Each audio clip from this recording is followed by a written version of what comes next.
Here to talk with us about the impact of George Floyd's death and what to expect this week is Sharon Smith-Akinsanya. She's a diversity and inclusion CEO of the Ray McKenzie Group. Sharon, thank you so much for joining us.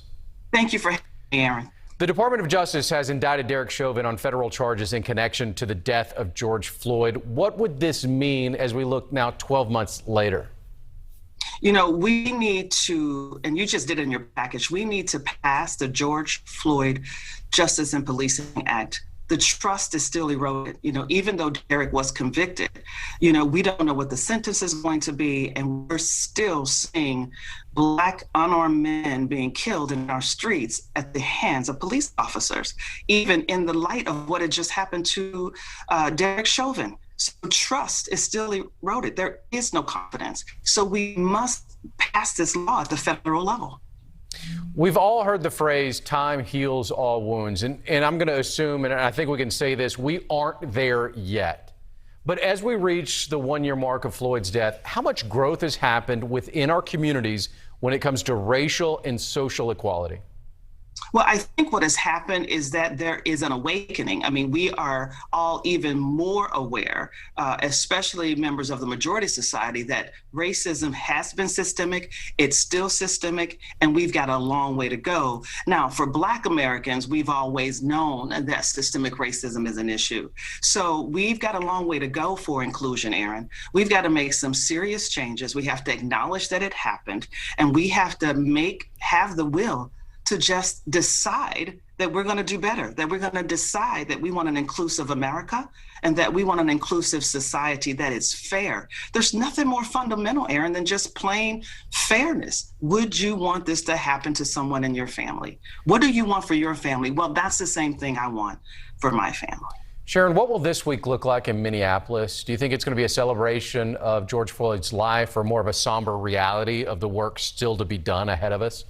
I think there's going to be a combination of both. We're going to acknowledge that 525 happened, and we're going to take an account. What have we done in the past year to do better around police reform? And what have we done better to make change? You know, corporations in our nation have pledged $50 billion to make real change, whether it be with supplier diversity, whether it be with hiring more and advancing more Black professionals and other professionals of color. But according to a recent article in Fortune.com, there's no accountability. 50 billion has been pledged, but a little bit north than 200 million has been accounted for. Aaron, we've got to have more transparency by our corporations and our CEOs, because like we talked about earlier, trust has been eroded. You're making pledges and promises. What are we going to do? How do we know that we're getting the results that you've pledged to do? So we need to put some points on the board by making sure that Black businesses know how to access this money, nonprofits know how to access this money, and that we can't be shy as corporations about being transparent about the work that we're doing and showcasing those results. That's really important. So this week will be a mixture of both.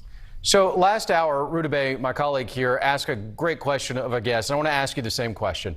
How will history remember George Floyd and his death? History will remember George Floyd as an inflection point that changed the world, just like his baby girl said.